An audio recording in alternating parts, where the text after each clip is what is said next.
get the money. Another friend of mine, Ricky, was kind enough to lend me his dad's Jeep Grand Cheerokee and also be a talent for this video. So let's get straight to it.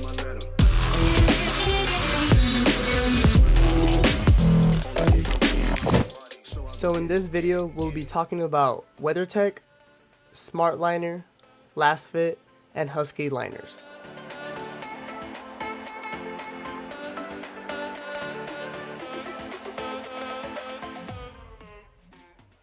Just looking straightforward at the Floorliners, the Husky brand does have the most coverage. The Lastfit liner does have decent coverage on the ankle support, but the Weathertech and Smartliner lacks ankle support on it on the left side of it. Just a little quick note to talk about. Based on the materials, I mean, the Weathertech and the Smartliner look kind of more plastically, whereas the Lastfit and the Husky Floorliner are more durable, more malleable.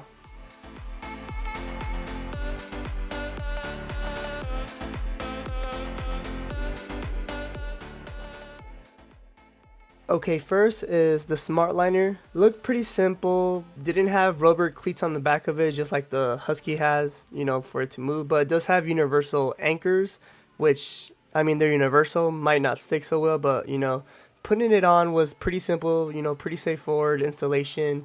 You know, just make sure to press down. It did lay pretty flat for the most part. The grip was, you know, okay, you know. There was some grip, but I mean, you had to like press on it. But, you know, in those instances, but you know, you got to press on it. Now, with a water test, it was slippery, I'm not going to lie. I mean, there was grip, you know, just not as much as I thought it would be, but I was pretty much slipping at that point. And when taking the Floorliner out, it did drop a little bit of water inside the car, as you guys can see in the video. Other than that, I mean, it does the job. As for the Lastfit, which was my favorite video in the last video, my first impression, it was simple, but attention to small detail. It had different channels in the design and was flexible and also had edge support, which it helps it stay onto the ground. Flexible, malleable, pretty easy to install, you know, just lay flat. The aesthetic makes it look sleek and stylish. This liner does have an extended side piece on the left side, which I believe helps stabilize the liner onto the floor. The grip was pretty good, both grippy but not too grippy, like slippery when you need it to be slippery at, you know, at times. One thing I do want to point out is its contour on the right side. It is protruding out a bit on the right side. Could be it's misaligned, but yeah, other than that, the traction is really good. I believe it's because of the design or the traction patterns on it. Now, with some water on it, it still had some pretty good grip, I'm not gonna lie. If anything, it grips you onto it more. The water stays on the material and on the channels, and it doesn't let it like flow out to the side or onto the floor. It keeps the water stable into the channels and does not let it flow out to the sides. When taking the Floorliner out, it was kind of hard because the Floorliner was stuck on it pretty well, so we struggled a bit.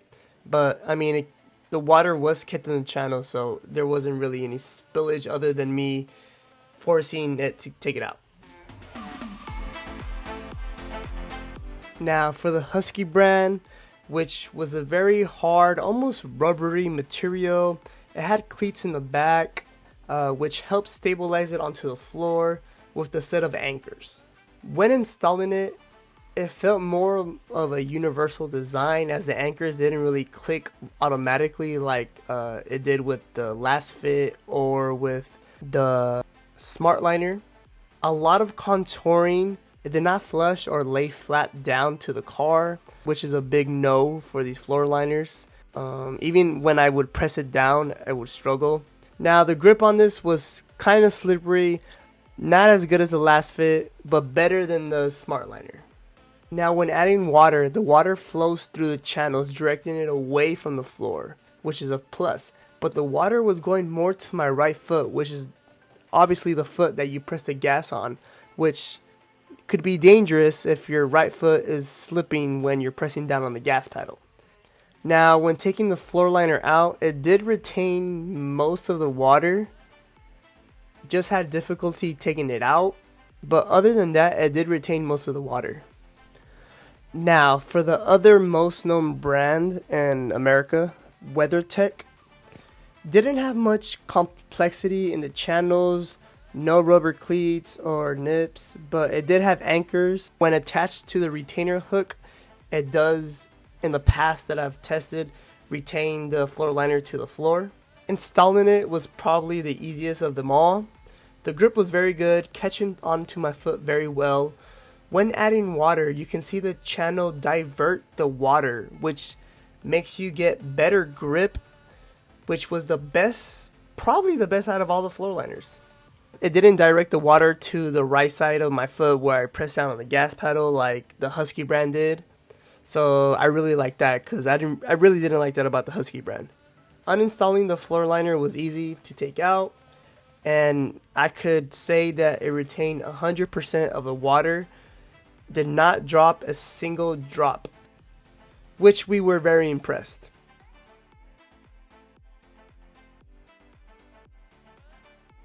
Now, in the last video, we didn't do a test on how it was when washing it or cleaning the floor liners. So in this video, I made sure to include it. All floor liners were easy to clean with the water hose. Each of them struggled here and there. I mean, we got them pretty dirty. That's the point of the video. Once we direct the water hose directly to the spots where we want to clean it, it cleaned them pretty well. And they pretty much dried pretty quickly too.